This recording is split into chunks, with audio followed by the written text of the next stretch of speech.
अच्छा जी, तो हम आ चुके हैं अपनी बेसिक स्क्रीन पर फ़ोटोशॉप की। मेरे पास इस वक्त 2019 का सीसी वर्जन डाउनलोड है। यस, इससे ऊपर बहुत सारे अपग्रेडेड वर्जन आ चुके हैं। क्योंकि मैंने स्टार्टिंग से 2019 पे वर्क किया है, तो मुझे फ़िलहाल जो इसमें टूल्स मिल रहे हैं उससे मेरा काम बहुत ज़्यादा अच्छा चल रहा है। तो मैं आपको ये प्रेफर करूँगा कि आप अपडेटेड वर्जन डाउनलोड करें, ताकि आप और ज़्यादा अच्छे से चीज़ों को सीख सकें, और ज़्यादा अच्छे से चीज़ों को, टूल्स को यूज़ कर सकें और एडवांस टूल्स को इसके अंदर सीख सकें। जैसे जैसे मैं आगे बढ़ूँगा अपने ट्यूटोरियल के साथ और एडवांस चीज़ें लेकर चलूँगा, तो मैं आपको यही रिकमेंड करता हूँ कि आप अपडेटेड वर्जन इसका डाउनलोड कर लीजिए। ठीक है, तो ये जो इंटरफेस है आपके पास, इसके अंदर सबसे पहले हमारे पास लेफ़्ट साइड पर हम देख सकते हैं कुछ दो ऑप्शंस हमें मिल रहे हैं। एक है ओपन का ऑप्शन, जिस पे आप क्लिक करके कोई भी एग्जिस्टिंग फ़ाइल जो भी फ़ोटोशॉप से रिलेटेड हमारे पास एक्सटेंशन में आ रही है, जैसे कि PDF हो सकती है, वो JPEG हो सकती है, PNG हो सकती है, ठीक है, उससे रिलेटेड जितनी भी हमारे पास फाइल्स हैं वो हम यहाँ पर ओपन कर सकते हैं। सेकंड चीज़, अगर हम जाएं यहाँ पर तो क्रिएट न्यू का ऑप्शन है, जिससे आप अपने हिसाब से कैनवास सेलेक्ट कर सकते हैं। जैसे कि मैं यहाँ पर जा रहा हूँ लेट्स सपोज क्रिएट न्यू पर। तो जैसे ही मैंने क्रिएट न्यू पर क्लिक करा तो ये मेरे पास एक विंडो ओपन होकर पॉपअप होकर आ चुकी है। तो यहाँ पर हम देख सकते हैं कि सबसे पहले अभी मैं जो मौजूद हूँ वो रीसेंट पे मौजूद हूँ।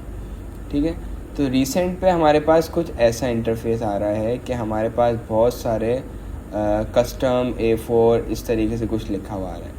तो ये रीसेंट पे हमारे पास प्रीसेट्स आ रहे होते हैं जो हमने पहले से यूज़ किए हुए हैं।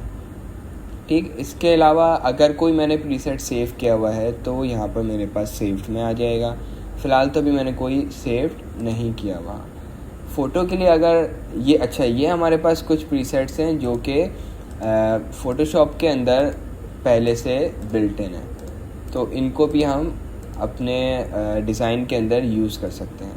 जैसे कि अगर मैं फ़ोटो के ऊपर जाऊं तो फ़ोटो के अंदर हमारे पास कुछ डिफ़ॉल्ट प्रीसेट्स गिवन हैं, लैंडस्केप के लिए, पोर्ट्रेट्स के लिए एंड डिफरेंट रिजोल्यूशन के। ठीक है, इसके बाद अगर मैं जाऊँ प्रिंट पर, तो प्रिंट के लिए मेरे पास letter, legal, A4, A5, A3, A6, B5, तो मेरे पास काफ़ी पेपर के लिए भी ऑप्शंस इसके अंदर जो हैं गिवन हैं।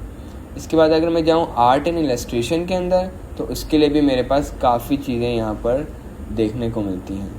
फिर अगर मैं वेब पे जाऊँ तो इसी तरीके से वेब के भी काफ़ी प्रीसेट्स ऑलरेडी इसके अंदर मौजूद हैं, मोबाइल के प्रीसेट्स मौजूद हैं, फिल्म एंड वीडियो के भी प्रीसेट्स हमारे पास देखने को मिलते हैं। अच्छा, तो अगर आपने ख़ुद से कोई प्रीसेट बनाना है तो उसके लिए आपने क्या करना पड़ेगा। सबसे पहले आप राइट साइड पर आ जाएं और पहली चीज़ क्या है, प्रीसेट डिटेल। सबसे पहले आपने यहाँ पर लिख लेना है उस प्रीसेट की डिटेल, मतलब कि उसका आप यहाँ पर नाम लिख लेंगे। जैसे कि मैं यहाँ पर टाइप कर रहा हूँ एपिसोड 1, या ज़्यादा बेहतर मेरा ख्याल ये रहेगा कि हम उसको ट्यूटोरियल 1 कर देते हैं। It's look good. यहाँ पर आप पिक्सेल्स के ऊपर भी वर्क कर सकते हैं, इंचेस पे भी वर्क कर सकते हैं, सेंटीमीटर, मिलीमीटर, पॉइंट्स, विकास, जो आपको बेहतर लगे।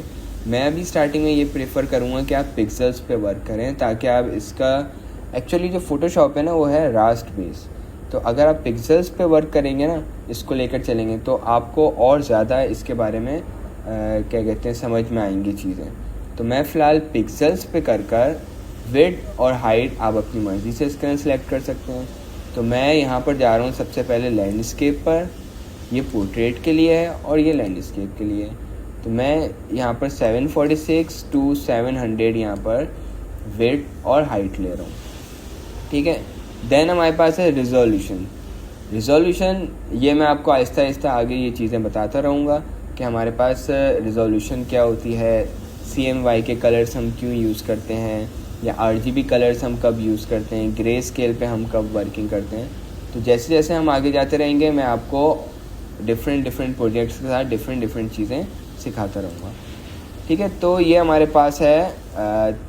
अभी फ़िलहाल मैं 300 रिजोल्यूशन पर इसको सेट करके हम आगे बढ़ते हैं। ये हमारे पास और यहाँ पर मैं CMYK ले रहा हूँ 8 बिट, इट्स ओके। बैकग्राउंड का कलर आप अपने हिसाब से यहाँ से सेट कर सकते हैं अपनी मर्ज़ी के मुताबिक। अभी मैंने वाइट रखा हुआ है। So let's create. अच्छा, ये प्रीसेट अभी सिर्फ मैंने बनाया है, अभी इसको मैंने सेव नहीं किया। तो यहाँ पर आप देख सकते हैं मेरे पास एक ऑप्शन आ रहा है सेव करने का। तो मैंने इसको सेव किया। यहाँ पर मैंने प्रीसेट का नाम रखा पोर्ट्रेट के नाम से, ठीक है। बल्कि लैंडस्केप पे है तो मैं लैंडस्केप के नाम से रख देता हूँ, ठीक। और यहाँ से मैंने इसको सेव भी कर दिया। तो देखिए सेव्ड के अंदर ये मेरे पास सेव्ड भी हो गया। तो लेट्स क्रिएट। तो ये हमारे पास एक बेसिक सी स्क्रीन ओपन हो गई है। तो सबसे पहले तो मैं देख लूँ ये जो पैनल्स हैं आपके पास राइट हैंड साइड पर, ये हम टाइम टू टाइम देखते रहेंगे इनको, ठीक है। फ़िलहाल के लिए अभी इसको हम इग्नोर करते हैं और हम आ जाते हैं अपने टॉप बार पर। टॉप बार पर अगर हम देखें तो हमारे पास कुछ ऑप्शंस हैं। सबसे पहले है हमारे पास फाइल का ऑप्शन, जिसमें हमारे पास हम न्यू प्रोजेक्ट बना सकते हैं, कोई चीज़ ओपन करनी है वो ओपन कर सकते हैं। और इसके अलावा बहुत सारी चीज़ें हैं जो कि हम टाइम टू टाइम सीखते रहेंगे। देन हमारे पास एडिट के अंदर बहुत सारी चीज़ें आ जाती हैं। इमेज के अंदर काफ़ी चीज़ें आ जाती हैं कि हम उसकी ब्राइटनेस वगैरह या उसको इमेज को टोटली कंट्रोल कर सकते हैं हम इस पैनल के थ्रू। लेयर्स पे जब हम वर्क करेंगे तो यहाँ से हम काफ़ी चीज़ें देखेंगे। टाइप के अंदर हम डिफरेंट पैनल्स के बारे में देखेंगे। सिलेक्ट के अंदर हम सिलेक्शंस के बारे में देखेंगे। फ़िल्टर्स का ऑप्शन है, 3D व्यू, विंडो, हेल्प। तो इन शॉर्ट ये हमारे पास है हमारा टॉप बार, ठीक है। लेफ़्ट साइड पे हमारे पास है टूल पैनल। तो टूल पैनल के अंदर हमारे पास डिफरेंट सिलेक्शन टूल्स मौजूद हैं, जैसे कि मूव टूल हो गया हमारे पास, ठीक है। अगर आप यहाँ पर होल्ड करके रखेंगे तो आपको बताएगा कि ये आपका मूव टूल है और ये इसलिए काम करता है। देन आपका मार्क टूल है, ये किस लिए काम करता है, या सिलेक्शन टूल भी हम इसको कह सकते हैं। देन हमारे पास लासो टूल है, ये हमारे पास किस लिए काम करता है। मैजिक वेंट टूल है, ये किस लिए काम करता है। साथ साथ मैं आपको इसकी शॉर्टकट कीज़ भी बताता रहूँगा, तो काइंडली आप नोट्स भी साथ साथ बनाते रहिएगा, ठीक है। तो आज के लिए मैं इसको यहीं पर ही एंड करता हूँ कि आप लोग सबसे पहले एडोब फोटोशॉप डाउनलोड कर लीजिए, जिसकी लिंक मैं डिस्क्रिप्शन में दे रहा हूँ। CC वर्जन कर लिएगा ताकि आपके पास लैग का इशू ना हो आपके PC के अंदर।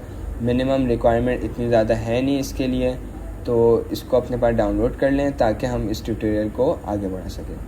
तो अगर आपको ये वीडियो मेरी अच्छी लगी तो काइंडली लाइक एंड सब्सक्राइब करें और अपने दोस्तों के साथ भी इसको शेयर करें।